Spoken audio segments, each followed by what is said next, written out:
I went into the 2026 London Marathon believing I was in shape to run a personal best, and through 16 miles it felt like that might happen. Then my calf suddenly seized up and the race ended up teaching me something that I hadn't fully appreciated about marathon preparation.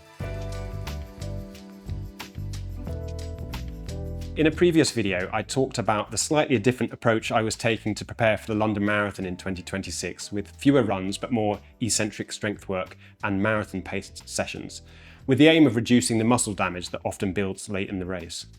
Well, unfortunately, my race didn't go to plan.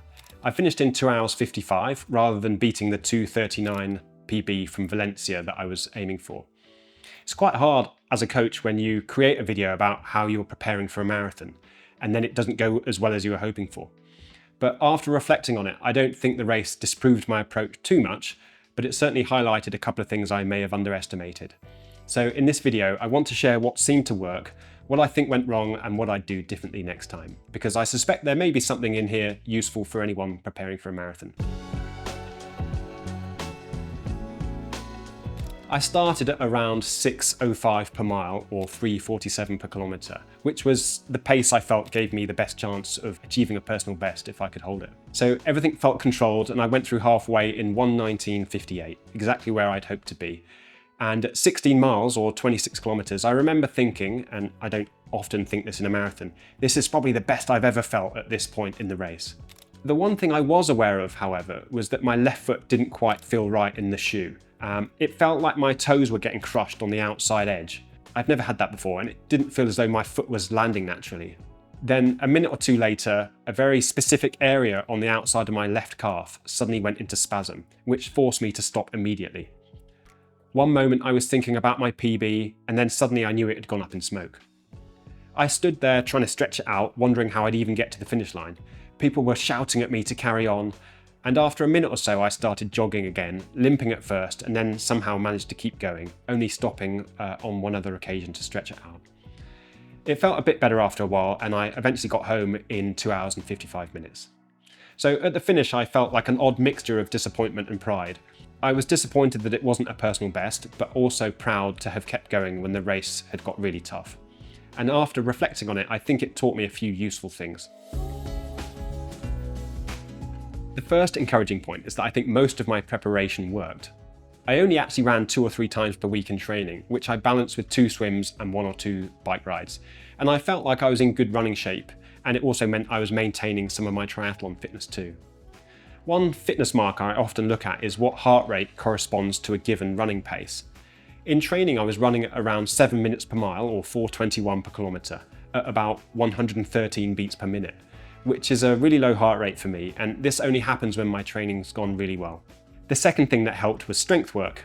I only managed 1 or 2 short strength sessions a week, but after a few weeks, all my injury niggles began to disappear, and even some back pain I'd had for quite a few months went away. The third thing I'd absolutely keep is the running drills that I did. So I did running drills twice a week, usually within my runs, and I do think they help, especially as I get older. I feel like they've improved my running economy and possibly contributed to the lower heart rates that I was seeing at a steady pace. The fourth thing I benefited from was group training. I did 2 runs a week with friends, and I think training with others makes a bigger difference than people sometimes realise. It's more fun and you get pushed along by the people around you. And you don't deliberate about when to train or what to do, you just turn up on time and get on with it. One thing that may have played some negative role was my hydration. I practiced that well in training, but on race morning I accidentally left my chewable electrolyte tablets in my hotel room, and it was quite a warm day as well, so that might have contributed really. I don't know, but sometimes in marathons it's not one dramatic mistake, but several smaller things that all add up. The biggest mistake I made though was definitely to do with my running shoes.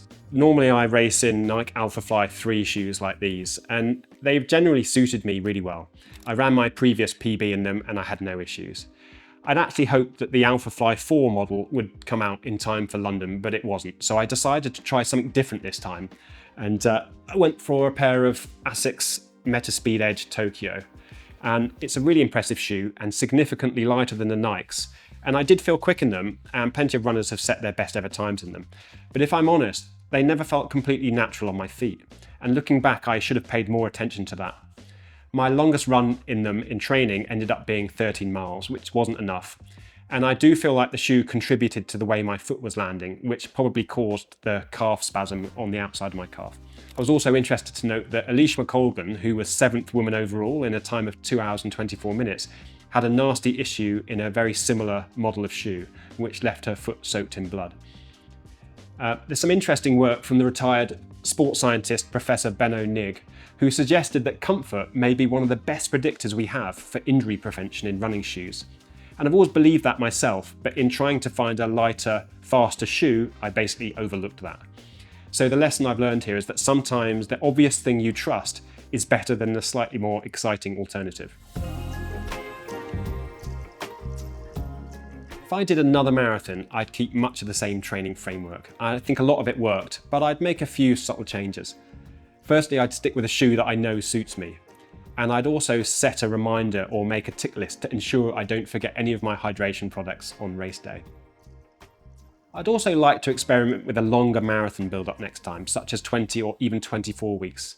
I want to see what effect a more gradual progression has and whether that would enable me to build up my durability and endurance better for marathons. Either way, a lot of the ideas I've touched on here are things I already build into my marathon and triathlon plans, and you can check them out at myprocoach.net or via the link in the description, and they include email coach support if you need guidance. I'd be really interested to hear if you've had a race where things were going well and then one unexpected issue changed the whole day.